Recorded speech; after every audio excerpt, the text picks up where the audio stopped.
My boyfriend threw acid in my mother's face. Mason threw industrial cleaning solution in my mother's face during what was supposed to be my college graduation dinner. The restaurant erupted into absolute chaos as my mother collapsed screaming while her skin literally bubbled and peeled away from her skull. I couldn't move, couldn't breathe, couldn't comprehend what Mason had just done. My father tackled him to the ground, punching him repeatedly.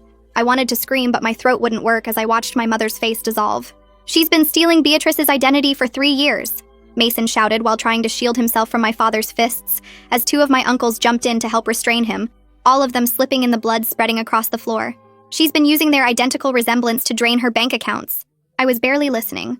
My legs gave out and I crashed into a chair, but my father hesitated for just a second, his fist raised in the air, and Mason spit blood onto the floor while my mother rolled and thrashed, knocking over chairs and leaving smears of flesh on everything she touched. "I have video of her at 5 different banks," he yelled over my mother's inhuman screaming, holding the screen up while my uncle twisted his arm.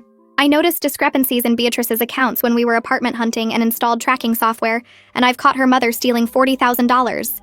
My mother writhed on the floor and tried to speak, but only managed to spray blood across the white tablecloth, while her face continued to dissolve. And even through the destroyed flesh, I could see something in that look that made my stomach drop because it wasn't denial. It was rage at being caught. "Those accounts are family money!" She finally shrieked through her melted mouth, the words barely human. "Mom?" I whispered, but I couldn't hear my own voice over the chaos of people screaming and crying and calling 911, while my mother's face kept bubbling and peeling like plastic in a fire. My father grabbed the phone from Mason with hands covered in my mother's blood and skin, staring at the screen where my mother was clearly at an ATM wearing my clothes, and his face went white. "Linda, you've been stealing from our daughter?" he asked while she convulsed on the floor, her screaming never stopping. "She owes me everything." My mother managed to hiss between shrieks of agony, blood and tissue dripping onto the floor. "I gave up my career to raise her." The other diners were pressed against the walls filming everything while the manager was vomiting in the corner and servers were sobbing, and I felt like I was drowning because my own mother had been systematically destroying my future while her face was literally falling off in front of me. "You destroyed her face over money?" My father shouted at Mason, releasing him and stumbling backward, slipping in the puddle of blood and chemicals. "Even if she stole from Beatrice, you threw acid at my wife." Mason wiped blood from his broken nose and looked directly at me with an expression that made my blood freeze. "That's not why I had to destroy her face." Everyone went silent except for my mother's whimpering and the sound of her skin sizzling, and I heard myself ask, "What do you mean that's not why?" "I followed her to a P.O. box yesterday," Mason said quietly. "Check her purse." My mother started shrieking even louder and trying to crawl toward her bag, leaving a trail of dissolved flesh, but my father got there first and dumped it onto the floor where a small glass vial rolled out. "That's ricin," Mason said, his voice deadly calm now while chaos continued around us. "She was going to poison Beatrice at the mother-daughter spa trip next week, and then completely take over her life." I vomited onto the white tablecloth. "You were supposed to die quietly," my mother screamed at me through the soup of her face. "After you were gone, I was going to be you, live as you, graduate medical school as you, because we're identical, and nobody would ever know the difference." "She's already been preparing," Mason gasped, blood still streaming from where my father had beaten him while sirens wailed outside. "She's memorized all of Beatrice's friends' names. She's been recording Beatrice's voice to practice matching it. She's already redirected Beatrice's mail to that P.O. box, changed the emergency contacts at the medical school to only herself." My father dropped to his knees in the pool of blood. "I had to destroy her face," Mason said, looking at me desperately as police burst through the door with weapons drawn. "It was the only way to make sure she could never pretend to be you again." The paramedics rushed to my mother while police grabbed Mason. "Wait!" I screamed, but they were already dragging him toward the door while my mother shrieked from the stretcher. "There's more, Beatrice!" Mason yelled as they pulled him away, struggling against the officers. "About your father, about what she's been doing to him too." The police started shouting for everyone to stay back while more sirens screamed outside, and suddenly there were officers everywhere pulling us apart and pushing witnesses against the walls. A cop in heavy gear grabbed my arm and pulled me away from the table while another one was yelling about hazmat protocols and the ricin vial Mason mentioned. They wouldn't let me near my father or uncles and kept asking if I touched anything while someone else was bagging everything on our table, including the plates and glasses and my purse. My hands were shaking so bad I could barely stand, and when they asked my name, I had to try 3 times before the words came out right. The hazmat team rushed in wearing those white suits and masks, and started putting yellow tape everywhere while photographing the blood and chemical burns on the floor. They made us all strip down to our underwear right there in the restaurant and gave us paper suits to wear while bagging our clothes for testing. I watched them seal my graduation dress in plastic and label it as evidence while my mother's screams got fainter as they wheeled her out. A woman with short gray hair and a badge walked up to me and said she was Detective Caitlin Haynes, the lead investigator on this case. She explained they had to process the whole scene before taking our full statements.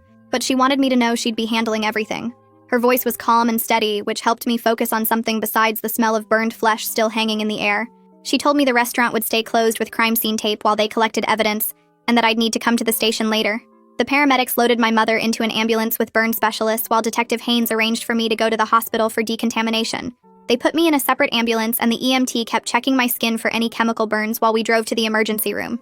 At the hospital, they made me shower 3 times with special soap and checked every inch of my skin with some kind of light. The nurses were nice and kept telling me I was safe now, but I felt like I was watching someone else go through all this. My father showed up still covered in blood and chemicals, and they rushed him into decontamination too, while I sat in a paper gown waiting. About an hour later, a man in a dark suit showed up and introduced himself as Agent Joshua Carr from the FBI. He explained that finding ricin made this a federal case involving attempted murder and chemical weapons possession. He said my graduation dinner was now a federal crime scene and they'd be taking over parts of the investigation. Detective Haynes came to the hospital and started asking me questions about Mason and our relationship, and any money problems I'd noticed recently. I told her about apartment hunting last month, and how Mason kept asking about my bank statements, and seemed worried about discrepancies. She wrote everything down in a small notebook, and kept asking about specific dates and times, and what exactly Mason said. Agent Carr came back and explained they had to test the vial at a federal lab to confirm it was actually ricin. He said the chain of custody had to be perfect for any future court case, and kept asking where my mother might have gotten it. He seemed really interested in whether she had any chemistry knowledge or access to laboratories. Detective Haynes had me sign a bunch of consent forms allowing them to look at my bank records and email accounts to verify the identity theft. She warned me they'd probably find more violations than what Mason discovered and said I should prepare myself for that. My hands were shaking so bad I could barely hold the pen, and my signature looked nothing like normal. My father was sitting in the hospital waiting room when I got out, and he kept switching between being mad at Mason and shocked about my mother. He kept repeating that she was his wife, like saying it enough times would make this make sense somehow. The burn surgeon came out and said my mother was in critical condition, and we couldn't visit yet because of infection risk. Detective Haynes sat down with us and explained that Mason would face aggravated assault charges at minimum, but probably attempted murder. She said my mother would face federal charges for the ricin and state charges for identity theft and attempted murder if she survived. The legal stuff was so complicated I couldn't follow half of it, even though she tried to explain it simply. My uncles showed up and said they'd drive me home since I was shaking too much to drive myself. The ride was silent except for the radio playing some stupid pop song that felt wrong after everything that happened. When we got to my apartment, everything looked different, even though nothing had changed since this morning. Every photo of my mother and me on the walls felt fake now, like props in someone else's life. I kept staring at one from my high school graduation where we looked so much alike people called us twins. My uncles wanted to stay, but I told them I needed to be alone even though the apartment felt too quiet and empty.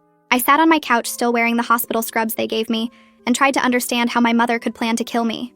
The woman who taught me to ride a bike and braided my hair for school had been stealing from me for 3 years.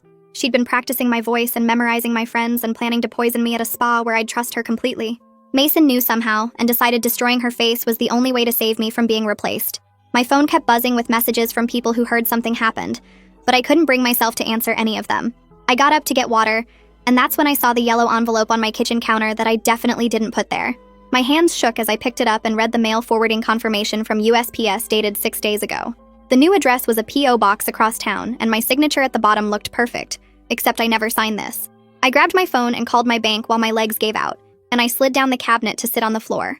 The customer service person put me on hold 3 times before finally confirming 4 unauthorized withdrawals in the past month. Each one was just under the reporting limit, and they all happened at branches I never visited. I hung up and called the fraud department, who walked me through freezing everything while I sat there on my kitchen floor. The credit card company found 3 cards I didn't open with charges at stores near that P.O. box. Every call made it worse, and I kept having to spell my name and social security number over and over. By the 3rd bank, I was crying again because the violations kept adding up. The medical school number was saved in my phone, and I stared at it for 10 minutes before calling. The administrator answered on the 2nd ring, and I managed to explain about a family emergency and criminal investigation without saying my mother tried to kill me. She transferred me to the dean's office where I had to repeat everything while trying not to sob. They said they understood and would email the deferral paperwork, but I could hear the confusion in their voices. 4 years of perfect attendance, and now I was asking for emergency leave right before starting rotations. The paperwork came through while I was still on the floor, and seeing my future on hold made me throw up in the kitchen sink. My phone started ringing with a number I didn't recognize, and when I didn't answer, it immediately rang again. The voicemail said they were from Channel 7 News and wanted to discuss the restaurant incident. I deleted it, but then Channel 4 called, and then some blogger, and then numbers I didn't even recognize. My Facebook was already blowing up with messages from people I barely knew asking if that was really my family in the video. I deactivated everything while more calls came in and changed my voicemail to say I wasn't available. The Instagram comments were worse, with strangers saying horrible things about my mother's face and making jokes about acid attacks. Someone had tagged me in the original video, and now everyone from high school was sharing it. I knew I shouldn't look, but I found the video on Twitter with over 50,000 views already. My mother's screaming filled my apartment, and I watched her face bubble and peel while she admitted she wanted to become me.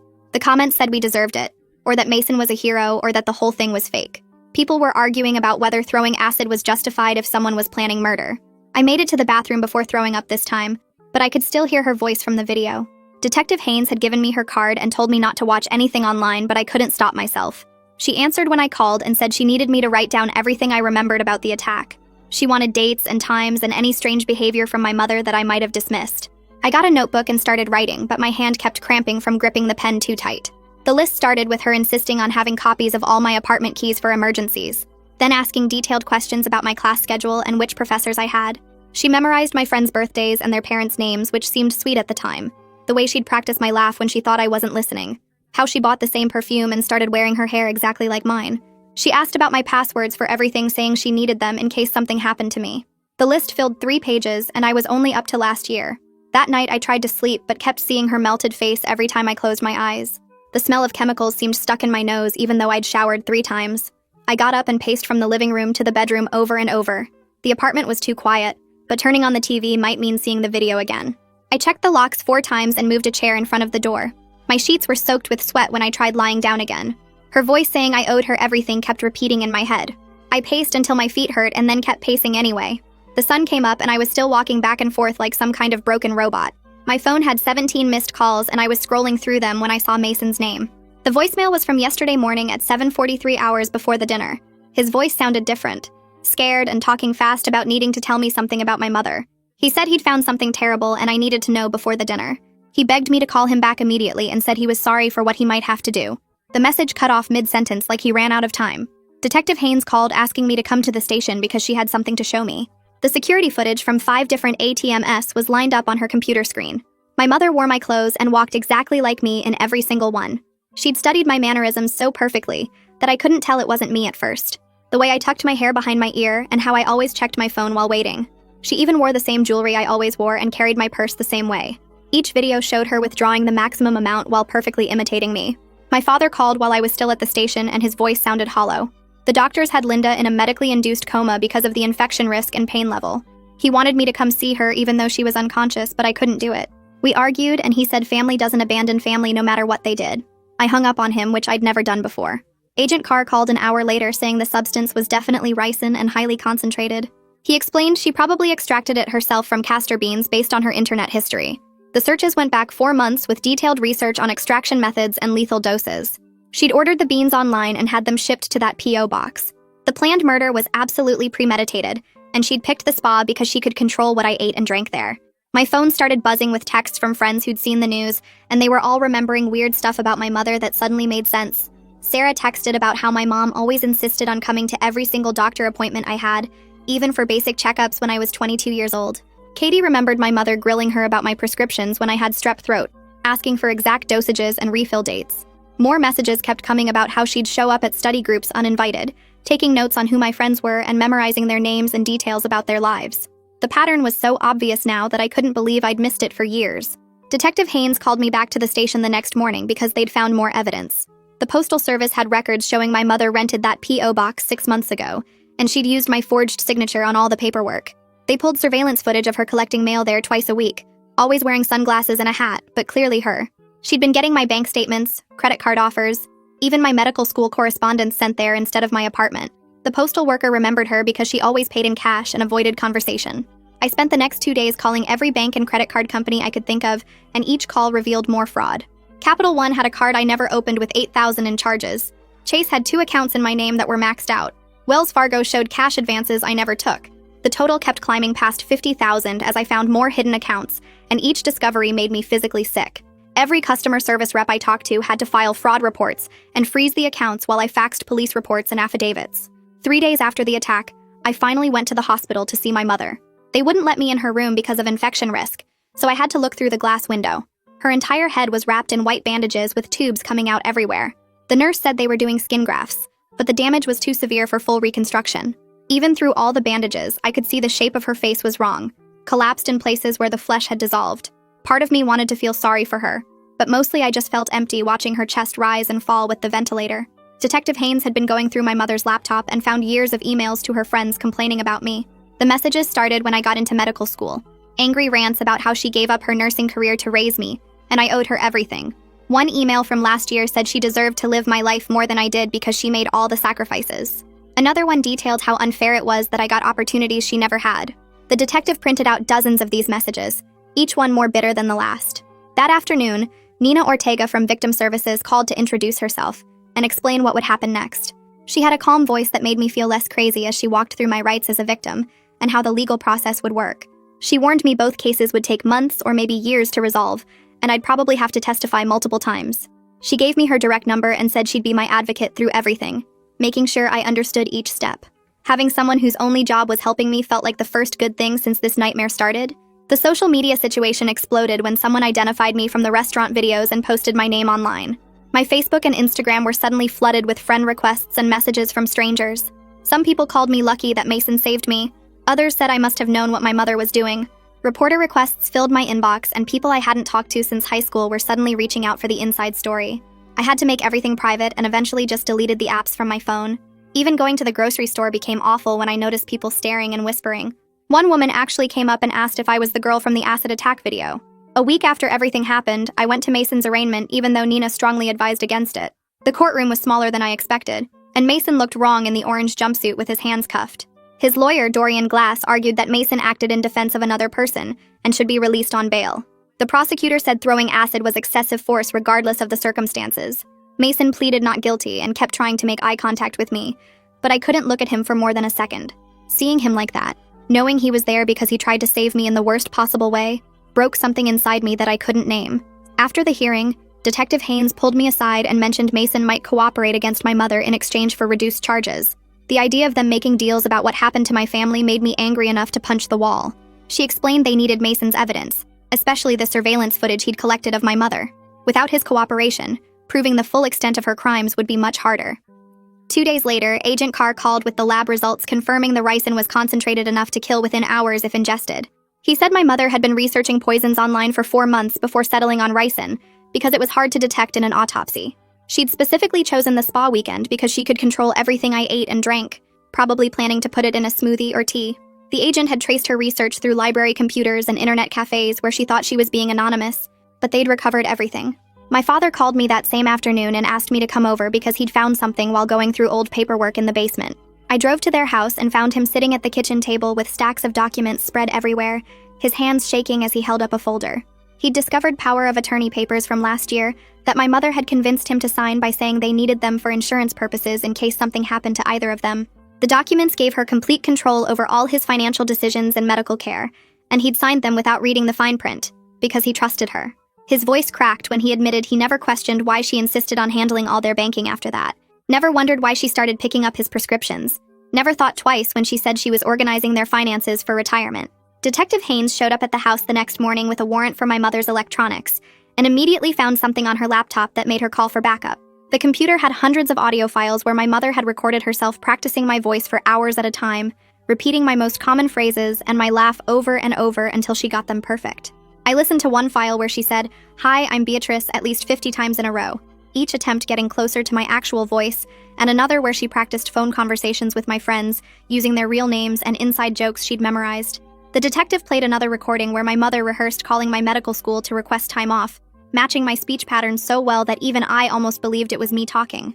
She'd studied me like an actor preparing for a role, breaking down my mannerisms and vocal quirks into notes she could practice, turning me into a performance she could master. The files went back 2 years and showed she'd been preparing to become me long before she got the ricin, long before she planned the spa trip, maybe even before she started stealing my money. That's when it hit me that the mother-daughter spa weekend she'd been pushing for months was never about bonding or celebrating my graduation like she claimed. She'd already told her friends I might stay an extra week to decompress after the stress of medical school applications, had mentioned to neighbors that I was thinking about taking a solo retreat afterward, had even called the spa to ask about extended stay packages. Nobody would have questioned my absence for at least 10 days, giving her time to dispose of my body and start her new life as me. Nina called to check on me after hearing about the voice recordings and strongly advised against visiting Mason in jail. even though I kept thinking about what he'd said about my father. She reminded me that anything I said during a jail visit could be recorded and used in court, that seeing him might re-traumatize me, that I didn't owe him anything just because he'd exposed my mother's crimes. But I couldn't stop wondering what else he knew, what other secrets he'd discovered while watching my family fall apart. So I called Dorian Glass and asked him to arrange a meeting. He agreed, but warned me 3 times that our conversation would be monitored and could affect both criminal cases, that Mason might say things to manipulate me, that I should bring someone for support, but my need to understand everything outweighed his warnings. The jail visiting room was smaller and colder than I expected, with scratched plexiglass between us and phones that smelled like disinfectant. Mason looked thinner in his orange jumpsuit, with dark circles under his eyes and healing cuts on his face from where my father had beaten him. He pressed his hand against the glass when he saw me, and I could see he'd been crying before I arrived. Dorian sat next to him with his laptop open, and Mason told him to show me the security footage he'd collected from cameras he'd hidden in my parents' house after following my mother there when she was supposed to be at her book club. The first video showed my mother crushing pills and mixing them into my father's coffee while he was in the shower, carefully stirring until the powder dissolved completely. Another clip from a different day showed her switching his blood pressure medication with sleeping pills, pouring the real pills down the sink and refilling the bottle with sedatives that looked almost identical. Mason had footage from 6 different occasions over 2 months, each showing my mother drugging my father without his knowledge, sometimes doubling or tripling the dose when she needed him particularly compliant. The lawyer pulled up a spreadsheet Mason had created tracking my father's symptoms against the drugging incidents, showing how his confusion and fatigue perfectly matched the days my mother gave him the highest doses.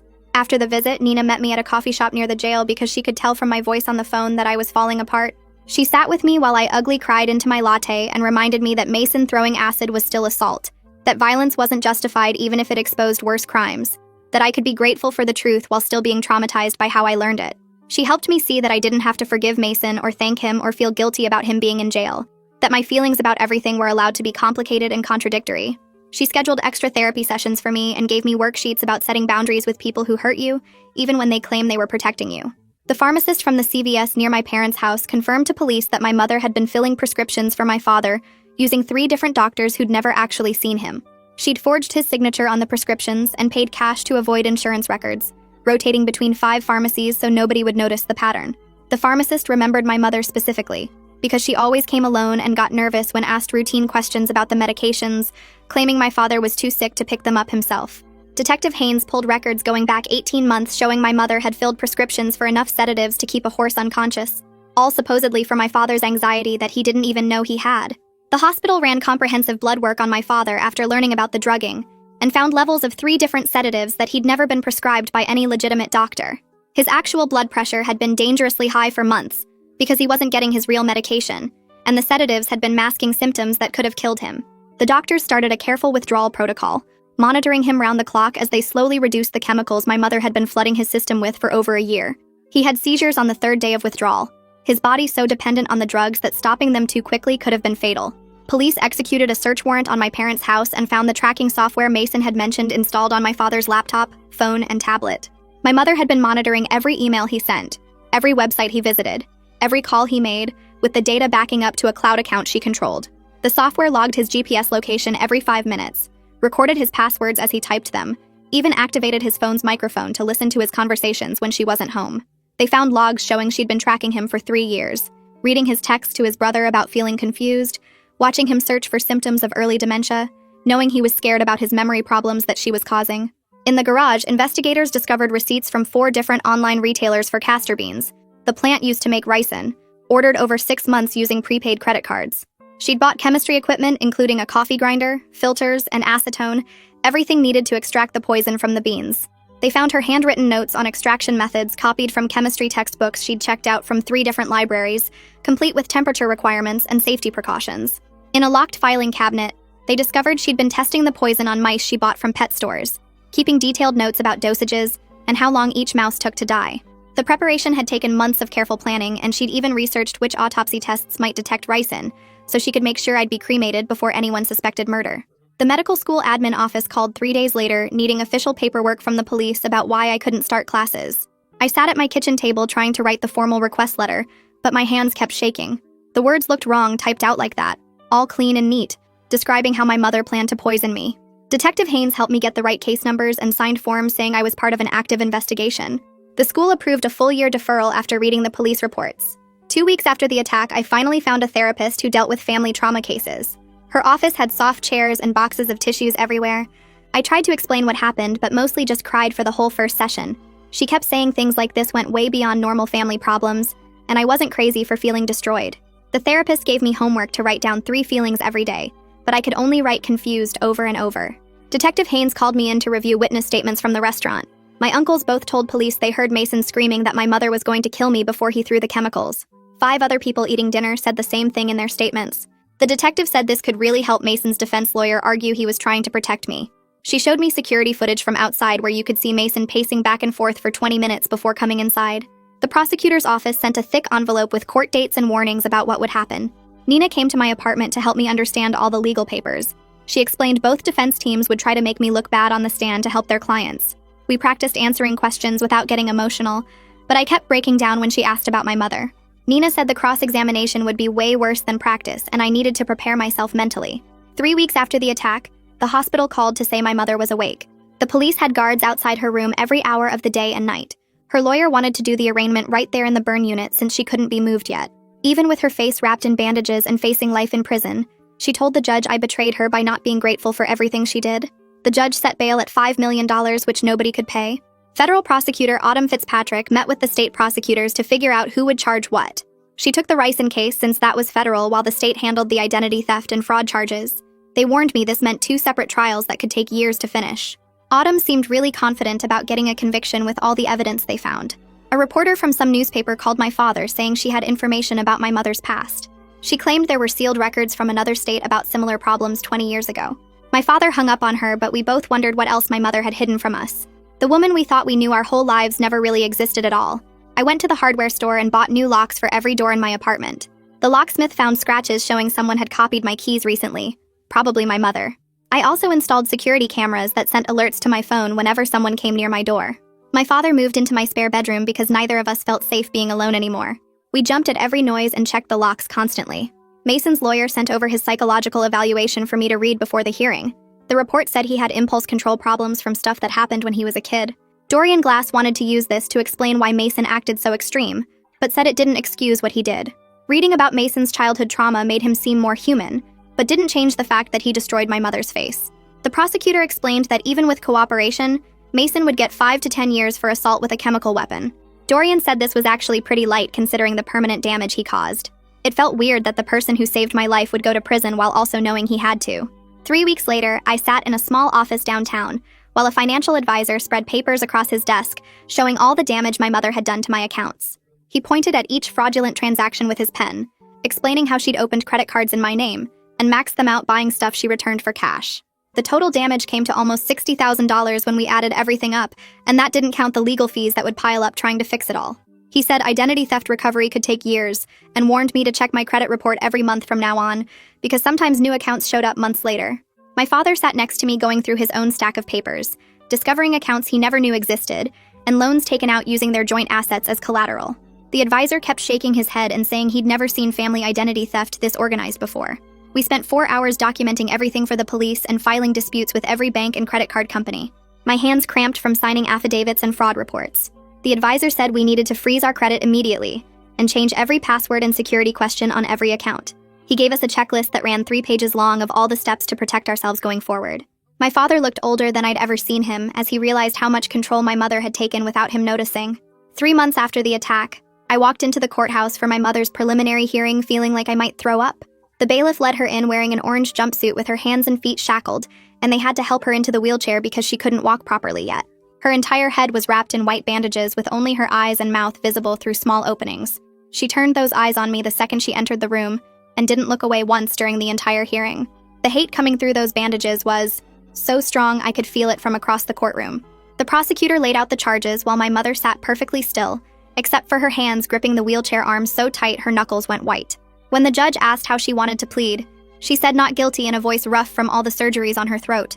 Her lawyer argued for reduced bail, but the judge kept it at $5 million after hearing about the ricin and the identity theft.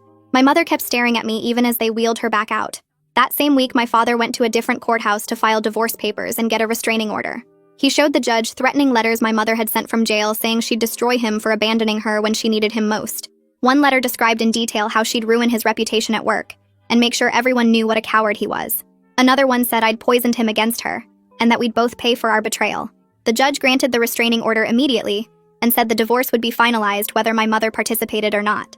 My father seemed relieved when we walked out, but I saw him crying in his car afterward. He'd been married to her for 28 years and was grieving someone who never really existed. Mason's preliminary hearing happened 2 weeks later in the same courtroom where my mother's had been. Dorian Glass argued that Mason had acted to prevent a murder and protect me from immediate danger. He presented Mason's surveillance footage and bank records as evidence that my mother posed a real threat. The prosecutor countered that vigilante justice couldn't be tolerated regardless of the circumstances.